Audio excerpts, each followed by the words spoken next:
A 21st century audio pioneer, Hartford Online Radio Network. onthehorn.com.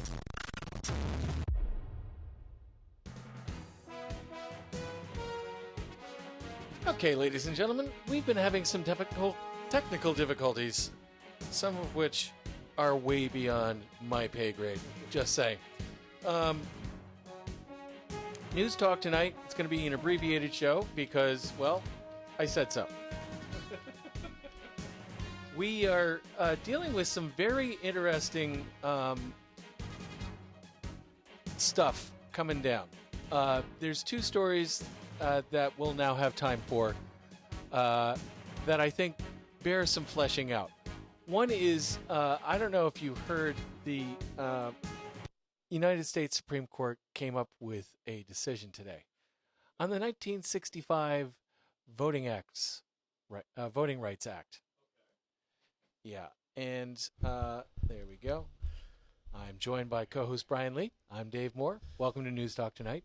The 1965 Voting Rights Act was struck down in part by the United States Supreme Court this morning in a 5-4 decision authored by Chief Justice John Roberts. States that have traditionally had issues with voting rights still have to apply to the United States government, particularly the Justice Department, for permission to change voting laws. Okay? Okay. But there was a map that had been passed last in 2006 that Congress utilized to indicate which states were having the difficulties. That's what got struck down today. And what the Supreme Court has basically said is you need to redo this because you're utilizing information that's from 1972. Now, in thinking about it, I can agree that utilizing that information would be somewhat faulty for 2013. However, what they're saying is, Congress, do your job. I don't think that they have looked across the street. For those of you who don't know, there is a specific street in Washington, D.C., upon which the United States Supreme Court sits on one side and the United States Capitol sits on the other. The justices weren't looking across the street to see whether or not the light's on. When the light is on in the dome, it means that they're in session. Even when the light is on, no one's home. And when you have a Republican Party that is, and I'm talking about the National Republican Party, not necessarily the Republicans that are currently serving in Congress, that is hell-bent to change certain voter laws to make it harder to vote, I'm having my doubts as to whether or not the Republicans in Congress are going to find it easy to agree on a map or anything that remotely resembles a map. I would guess probably not. And now, with the map, is the map based on population, or is it just with states with voting issues? How is the way that it originally started? In 1965, there were 6 states, and they were all southern states, had issues and were part of the map. The Voting Rights Act has been repassed by Congress 4 different times. However, they've been using somewhat outdated information. Now, what information were you asking? It is a combination of population and voting registration numbers. Okay. And one of the challenging counties hails from Arkansas, and one of them is from Mississippi. And the Mississippi folks were saying, hey, look, we have more black legislators in our state Congress. we have a black mayor from Selma. Mm-hmm. Why are we still dealing with the same restrictions that were imposed upon us in 1965? Now, the Supreme Court majority found that the map that is currently approved back in 2006, which, if memory serves me correctly, was a Republican Congress, was using voter registration information from 1972. I get that that could be seen to be wrong. But if you're going to strike down a provision, best that you strike it down in such a way that either the government can reconstitute and effectively put into play the provision that you kept, mm-hmm. or else strike the whole damn thing and tell Start Congress fresh. to do it all over again. Now, that probably would have resulted in people burning down the United States Supreme Court, which is rather hard to do because the exterior is in marble. But they would have done it. As it is, a number of voting rights organizations, not the least of which is the NAACP, have decried the court decision because they understand the practical impacts. Mm-hmm.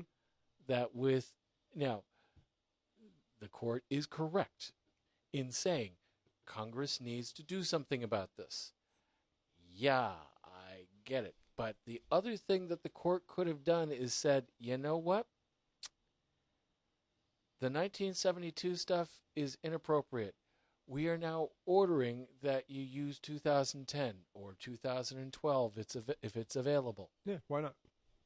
Instead of, and essentially acting by judicial fiat and saying, okay, this is how the map is going to look now, rather than waiting for Congress to get off of its collective behind and doing some major lifting. And they haven't done any major lifting. They haven't passed a budget in 2 years. They're very busy doing stuff right now.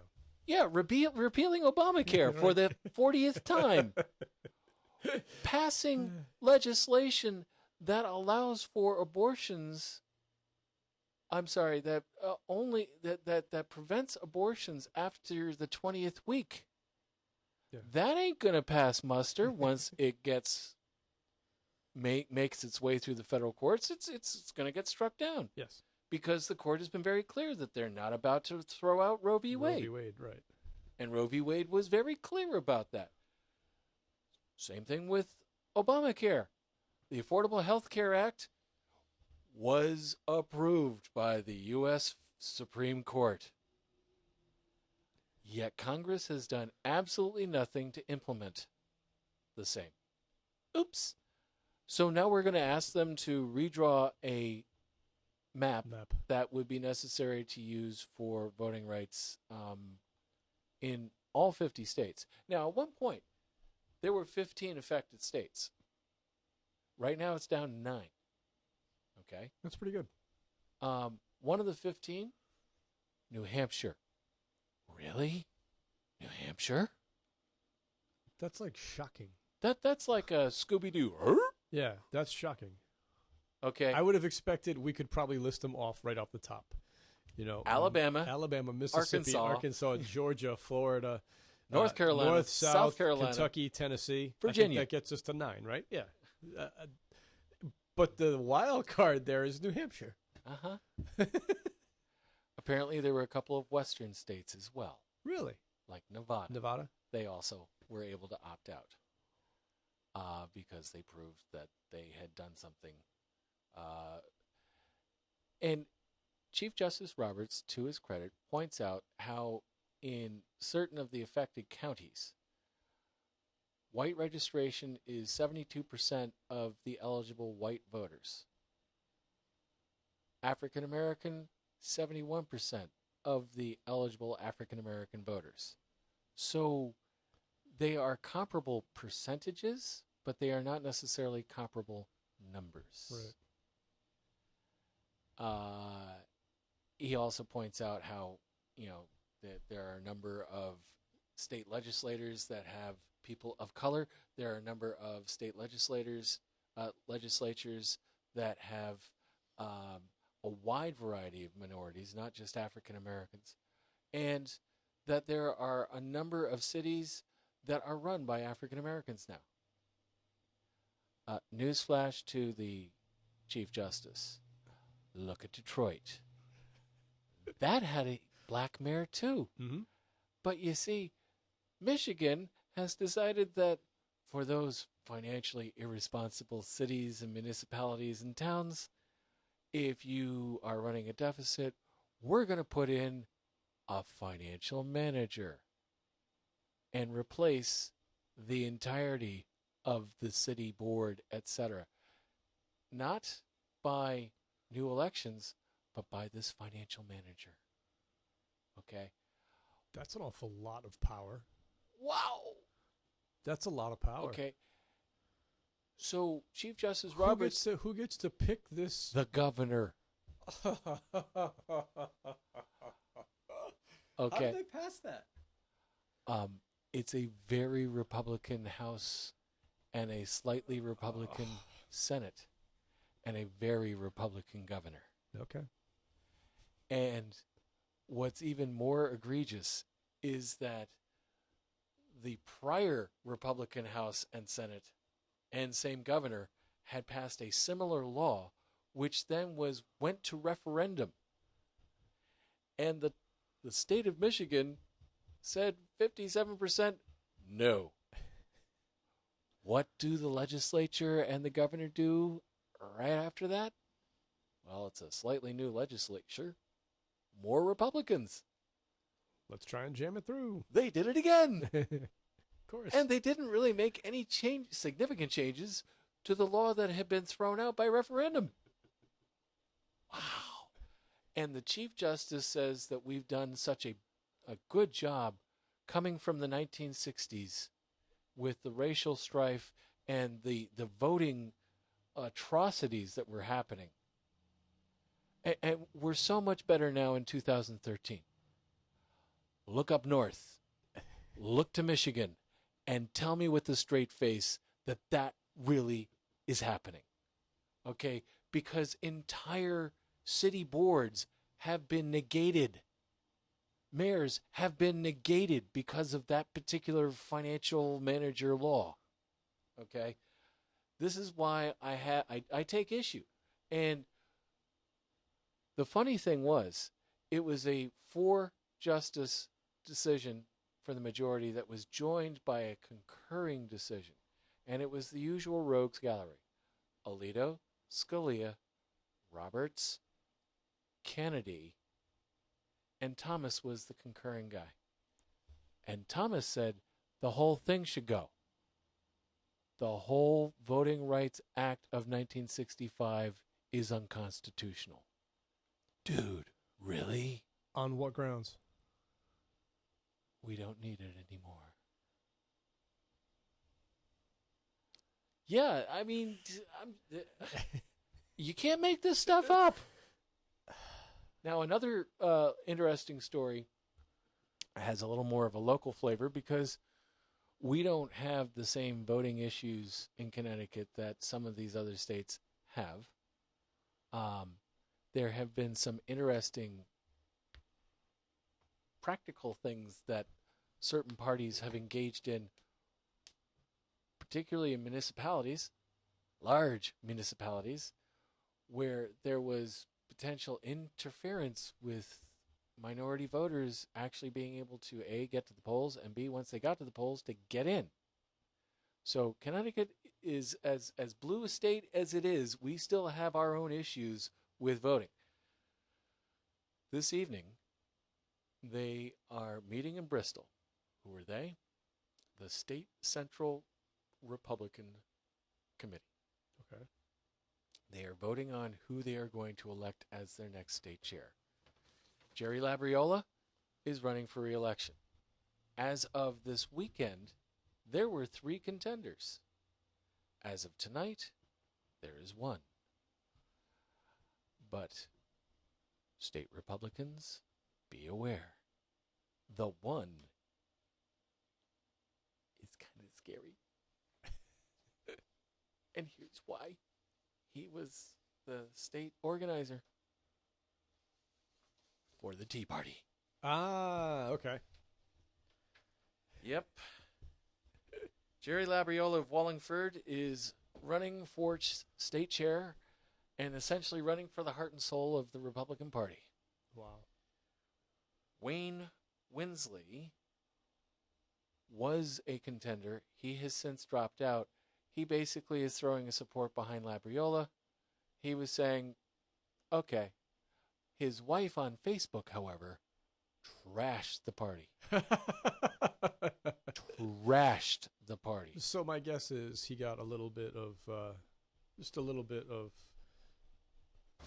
a push out the door. Right. Okay. What April Winsley said was the bitterness and downright disrespect that comes from not agreeing with everyone on everything. It is impossible, in caps, to please all people at all times. Maybe he is naive in thinking that he can affect the change in a political party that obviously would eat their young rather than pull together for one cause. Wow. The one remaining challenger is Ronald Wilcox of Newtown. Ronald was the state coordinator for the Tea Party Patriots. He has since stepped down from that position so that he could run for the state chair. He contacted all 72 members of the State Central Committee in lobbying for their vote. Really? I can tell you this. Connecticut Democrats tend to be liberal, a majority of them moderate, and some of them somewhat conservative. The Republicans tend to be conservative, some moderate, and very few socially liberal. I was thinking more wacko conservative. You didn't say well, that then, one. You do have the wacko side of things. Yeah. Okay, you have the wacko side on both sides. either Absolutely. extremes. Absolutely. Okay, there are some definite wacko liberals. There are some definite wacko conservatives. Anytime that I see a Gadsden flag flying, I worry about that asshole. Because that is a flag that has been adopted by many people who call themselves Tea Party people. And so when you see that, just saying, it's a little worrying. And we have a few in this area even. Who knew? Oh, really? Yeah. So at this point in time, I'd be willing to bet you that Labriola has been reelected. But what time was the vote going? Well, the meeting started at 6. Okay. It's now it's 7:31. 7:31. So yeah, they probably have it. Right. So there you have it, folks. An abbreviated news talk tonight. But some interesting stuff. We've got to watch out for that Voting Rights Act thing because what the Supreme Court did was nutsoid. I'm Dave Moore, your host. I've been joined by Brian Lee, my inestimable co-host. And don't worry, you weren't on camera today. Oh, good. We'll be back next week. Stay tuned very briefly for Black Eyed and Blues. It's going to be an awesome show. Have a good night, folks.